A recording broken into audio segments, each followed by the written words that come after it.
자, 그리고 우리 수출 판매랑 관련해서는 뭐 여러 가지 케이스들이 있는데 우리 수출 판매랑 관련해서는 여러분들 공부하실 때 꼭 보셔야 되는 게 권고 의견 14.1이에요. 권고 의견 14.1에서 6가지 케이스를 들어 놓으면서 이런 거래에서 어떤 식으로 어떤 게 수출 판매에 해당하는지, 그다음에 어떤 건 수출 판매가 아닌지, 둘 이상의 거래가 있을 때는 어떤 게 수출 판매인지에 대해서 이제 예시를 들어 놓고 있기 때문에 그걸 한번 보시면 좋은데, 제가 이제 기본반에서 14.1을 한번 이거 설명을 드렸어요. 그래서 이거 한번 보시는데 일단 기본적으로는 이거를 다시 텍스트를 제가 보지는 않을 텐데 제가 요약된 것만 보고 이 텍스트는 들어가셔서 다시 한번 꼭 한번 읽어보세요. 어떤 식으로 표현이 되어 있는지에 대해서 한번 보면 제일 첫 번째 거래 한번 볼게요. 동그라미 순서가 있어서 대충 어떤 거래인지 아실 것 같은데 첫 번째 거래는 판매자 S가 제조자 M이랑 이제 같은 X국에서, 그죠?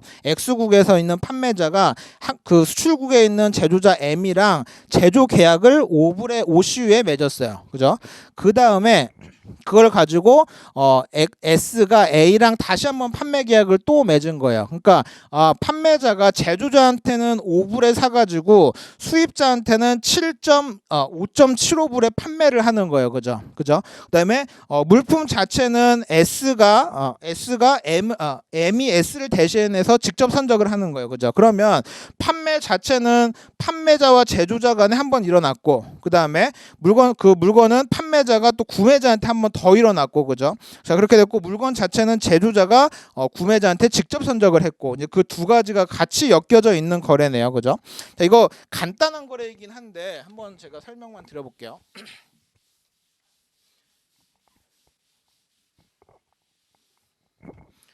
거래가 MSA네.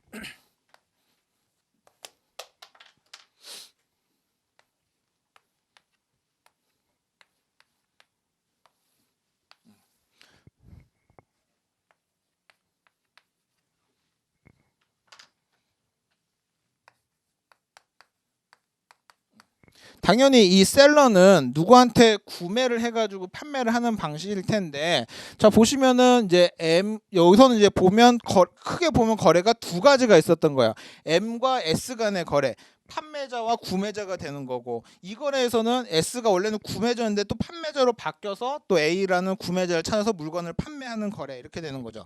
자, 이거 보시면 굉장히 그냥 단순한 거래이고, 당연히 우리 수출 판매로서 보면은 물품을 국제적으로 이동을 하게 하는 거래, 이 자체가 이제 관세 평가되는 가격이다라고 하는데 큰 어려움이 없으시죠, 그죠? 근데 제가 이제 조금 이따 설명드릴 개념 중에 연속 거래라는 개념에서 좀 비춰서 보면은 이 거래 자체는, 이 거래는 사실은 이 전에도 더 거래들이 있을 수도 있어요. 그죠? 그다음에 여기는 유통업자가 한 명이 껴 있는 건데, 누가 제조자가 하나 만들어서 도매업자, 소매업자, 그다음에 또 판매되고 뭐 여러 가지 유통업자들이 더 낄 수도 있는 거죠. 그죠? 그다음에 마찬가지로 개념은 이 안에서도 또 이제 들어갈 수도 있고, 이 사람이 사서 또 누구한테 또 판매할 수도 있고, 그죠? 여러 가지 이제 어떻게 보면 이제 물품의 거래라고 하는 것은 여러 체인을 거쳐서 이제 판매가 되는 건데, 자, 그 중에서 우리가 이제 관세 평가에서 해야 될 것은, 그러면 내가 이제 여러 가지 거래들이 문제에서 나왔다고 하더라도 그럼 실질적으로 내가 관세 평가를 해야 되는 거래 자체는 뭐냐? 그거에 대한 판단이 제일 중요하고, 그 중에서 어떤 이 거래를 특정으로 잡았으면 판매자와 구매자라는 개념을 확정을 지어야 되고, 그죠? 그럼 이들 간의 관세는 또 누가 낼 거냐? 뭐 이런 개념들을 이제 같이 좀 봐야 되는 거죠. 근데 여기에 만약에 어떤 대리인이 낀다든지, 그다음에 뭐 보세 구역이 낀다든지, 뭐 그럼 여러 가지 또 문제들이 나오겠죠, 그죠?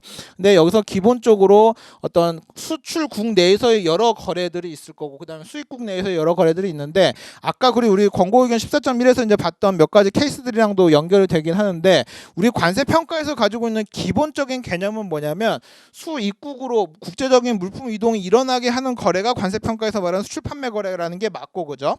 그 중에서 여러 가지 거래가 있을 때 이전 거래, 우리 퍼스트 세일 그다음에 라스트 세일이라는 표현을 쓰는데, 퍼스트 세일은 가로 열고 이전에 있었던 거래를 모두 다 통틀는 말이라고 해요. 그래서 이 앞에서 두 단계, 세 단계가 있든지 간에 그건 다 퍼스트 세일이라는 표현을 쓰고, 맨 마지막에 우리나라에 들어오게 한 거래, 이 거래 자체를 라스트 세일이라고 하는데, 여기서도 지금 사실은 두 가지의 거래가 있지만 이 맨 마지막으로 오게 한 거래, 이 거래 자체가 관세 평가에서 말하는 라스트 세일이다라는 표현을 쓰고 있는 거죠. 그래서 그 첫 번째 케이스에서는 좀 고심을 하셔야 될 부분이 간단한 얘기긴 하지만 여기선 두 가지 거래가 있어요. 두 가지 판매가 있어요. 그죠? 두 가지 판매가 있는데 그중에서 라스트 세일 원칙에 따라서 맨 마지막에 된 거래를 가지고 관세 평가를 해야 된다는 개념이 있고 여기서 또 봐야 될 개념이 이게 이제 뭐 그냥 이렇게 보면 너무 쉬운 문제인데 나중에 이제 헷갈리기 쉬운 게 뭐냐면 판매자가 물건을 직접 선적하지 않고 수출자가 아닌 아까 판매자가 아닌 제조자 제3자가 물건을 선적한다. 이것도 관세평가상 인정되는 수출 판매 거래냐? 당연히 인정되는 거래다라는 거예요. 여기서 제조자 M이라고 하는 것은 판매자 S를 대신해서 물건을 선적해 준 사람인 거죠. 그죠? 그리고 여기서 이제 좀 국가 장소적인 개념도 조금 더 넓혀 보면 수출국 제조자가 X국 수출국에서 이제 일어난 거래이기 때문에 인정된 게 아니라 이건 제3국이어도 되고 공해상이어도 되고 뭐 운송 중인 물품이어도 되고 다 상관이 없다는 거예요. 그죠? 굳이 수출국이기 때문에 인정된 거래는 아니다라는 거죠. 그 개념까지 한번 같이 보시면 좋겠습니다. 자, 그리고 두 번째 거래는 판매자 S와 수입자 B가 물품 매매 계약을 하고 있는데 판매자와 구매자가 둘 다 수입국에 있어요. 판매자와 구매자가 둘 다 수입국에 있어요. 자, 그러면 수입국에서 내가 컴퓨터 한 대를 사가지고 컴퓨터를 받는다라고 하면 관세 평가 대상이 원래는 아니죠. 근데 판매자가 물건이 해외에 있어서 해외로부터 수입자한테 물건을 제공을 하는 거래를 하고 있다라고 했을 때는 수출 판매 거래에 해당할 수 있다는 거죠. 그죠? 그러면 이 판매자는 제가 아까 수출국, 제3국, 공해, 운송 중인 물품 다 말씀드렸었는데 수입국에 있어도 괜찮네요. 수입국에 있어도 괜찮네요. 물건 자체만 수입국이 아닌 제3국에서 왔을 때는 관세평가 대상이 다 될 수 있다. 그거 마찬가지로 다 수출 판매에 해당하는 거래다라고 보실 수 있는 거죠. 그래서 이거를 보시면서 해야 될 건 국내 거래, 그러니까 예를 들면 판매자가 꼭 수출국에 있어야 되는 것은 아니고 수입국에 있어도 괜찮고 물건만 수입국이 아닌 국제적인 이동만 이동시키는 거래다라고 하면은 국내에 있는 구매자 판매자 간에 거래된 가격이라고 하더라도 관세 평가상 인정되는 가격이다라는 얘기를 할 수 있겠네요. 수입국 내에 있는 구매자들끼리 거래된 가격도 관세평가에서 인정될 수 있는 가격이다. 이것까지 유추하실 수 있으면 좋습니다. 수입국에서 거래된 가격도 관세평가 대상이다. 수출국 내에서 시장 판매 가격은 원래 6방법에서는 인정 금지되는 가격이다 라고 했었고 1방법에는 쓸 수 있냐라고 물어봤더니 1방법일 때는 쓸 수 있다. 수출 국내 가격도 쓸 수 있다 라고 했었던 부분이 있었죠. 여기서 보면 수입국 내 가격도 쓸 수가 있네요. 그죠? 구매자 판매자가 수입국에서 결정된 가격도 충분히 쓸 수 있는 가격이다 라고 하고 있네요. 자, 두 번째는 판매자와 구매자가 X국과 Y국에서 각각 판매 계약을 맺었는데 이 물품은 산물이 선적돼서 환적국에서 뭐 재포장이 돼가지고 선적이 됐대요. 그러니까 이것도 마찬가지로 수출국에서 물건이 선적된 것이 아니라 환적국에서 수출됐는데 이것도 마찬가지로 상관없다네요. 수출 어디서든 환적국이든 제3국에서 우리나라로 들어온 거래라고만 한다면 수출 판매로 인정될 수 있는 거래라고 보는데 문제가 없다라고 하는 거네요. 그죠? 자, 그렇게 보시고 예시 4번 같은 경우에는 보시면 이것도 조금 특이해요. 제일 첫 번째 보면 S와 A가 각각 X국과 Y국 이제 제3국에 있었던 거래 당사자들 간에 물품 매매 계약을 맺었어요. 그래가지고 S는 이제 물품 계약이 됐으니까 물건을 선적을 시켰겠죠. 출발을 시켰겠죠. 근데 출발을 시켰는데 그래서 이제 공해상에 있었는데 A가 갑자기 나 물건 안 사겠다고 했어요. 그랬더니 물건을 이제 공해상에 그냥 떠 있는 상태가 돼버린 거죠. 그 상태에서 이 판매자는 두 가지 판단을 할 수가 있을 텐데 다시 나한테 다시 돌아오게 할까라고 할 수도 있고 아니면 떠 있는 동안 누구한테든 판매가 되면 그 사람한테 다시 보낼까라고 하고 있었던 찰나에 마침 구매자 B가 나타나서 그 물건을 다시 사겠다라고 한 거예요. 그죠? 그러면 여기서는 이제 두 가지 거래가 있었던 거예요. 처음에 S와 A 간의 거래가 하나가 있었고 근데 그거는 공해상까지 나오기는 했지만 거래가 성립되지 않았고 그러니까 수입국으로 들어오게 하지를 못했고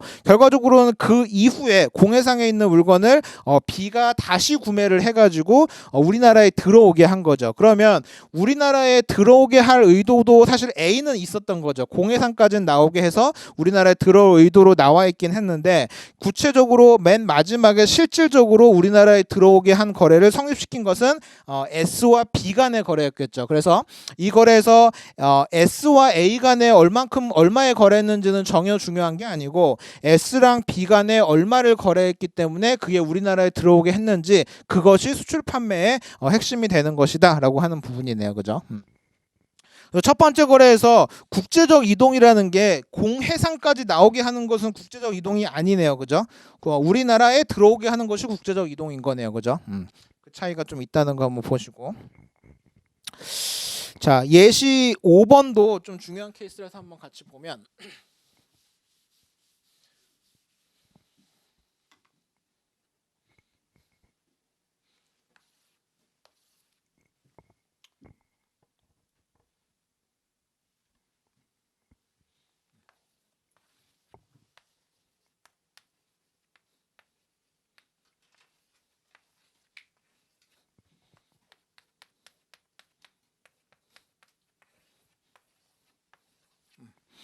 각국에 위치한 호텔 체인들이 있는데 이건 국가를 빼버려야겠다. 각국에 위치한 호텔 체인들이 있는데 그 체인들이 이제 호텔에서 쓸 물품을 이제 구매를 하기 위해서 원래 같으면 어떻게 하면 돼요? 그냥 내가 물건이 필요하니까 물건을 파는 사람들한테 주문을 넣어서 그냥 사오면 되겠죠. 근데 이거는 이제 같은 그룹이기 때문에 물품이 필요한 걸 이쪽에다 다 오더를 넣는 거예요.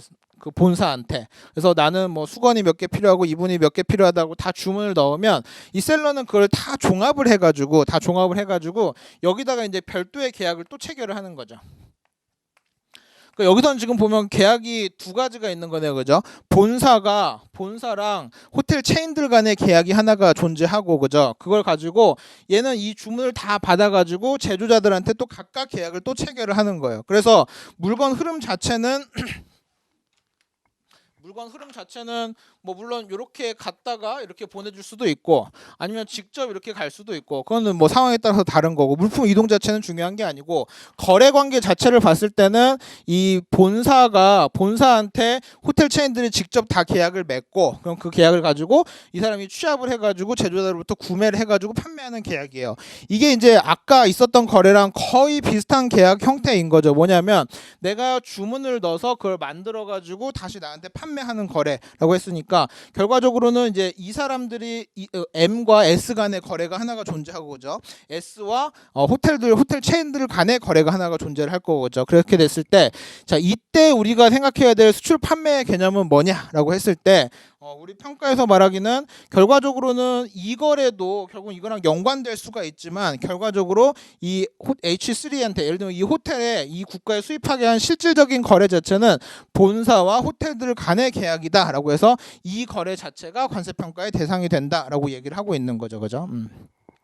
그것도 마찬가지로 수출 판매에서의 개념이다라고 보시면 되고 자 그러면 아까랑 같이 종합해 보면 예시 1번도 두 개의 판매가 있었던 거고 두 개 연속된 거래인 거죠. 그죠? 연속된 거래가 있었던 거고 예시 5번도 연속된 거래가 같이 있었던 거네요. 그죠? 그래서 그 연속된 거래에서 각각 어떻게 평가할 거냐 둘 다 마찬가지로 그 마지막 거래를 가지고 관세 평가하는 것이 맞다라는 결론을 내리고 있다라는 거죠. 자 그리고 그 예시 6번 같은 경우도 한번 보시면 제일 첫 번째는 그 구매자 A가 판매자 S로부터 의자를 500개를 처음에 구매를 해요. 물건 500개를 구매를 해요. 그래서 각각 200CU씩 물건 구매를 해서 자 그거를 가지고 제일 첫 번째는 선적을 시키는 거죠. 300개는 먼저 선적을 시켜요. 그래서 우리나라에 들어와서 A 창고에 넣어놓게 하는 거죠. 그죠? A 창고에 넣어놓게 하고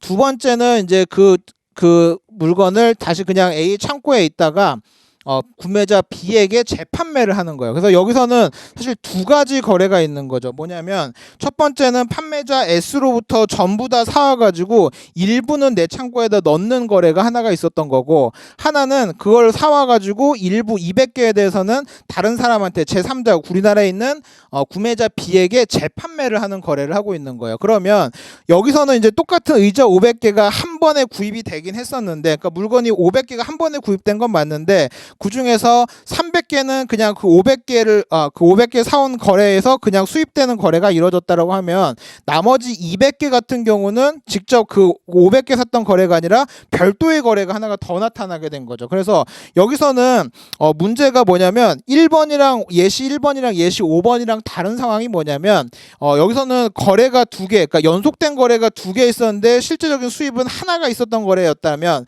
예시 6번 같은 경우는 실제로 거래가 두 개가 있었고 수입도 두 개가 있었던 거죠. 그래서 그 두 개를 각각 다르게 판단해야 된다라는 것이 예시 6번의 좀 다른 기존에 있었던 내용과 좀 다른 내용이긴 해요. 그래서 이제 그 부분들 좀 같이 보시면 좋고, 그 다음에 그 창고, 그러니까 A국에서 발생한 창고 그러니까 수출국에서 발생한 창고 비용이랑 관련해서는 예해 7.1을 꼭 한번 같이 보세요. 예해 7.1 제가 설명드릴 때 한번 드리긴 할 건데, 이게 뭐냐면 물품을 다 구매한 다음에 구매한 물품을 수출국의 창고에다가 보관을 하고 있었던 거예요.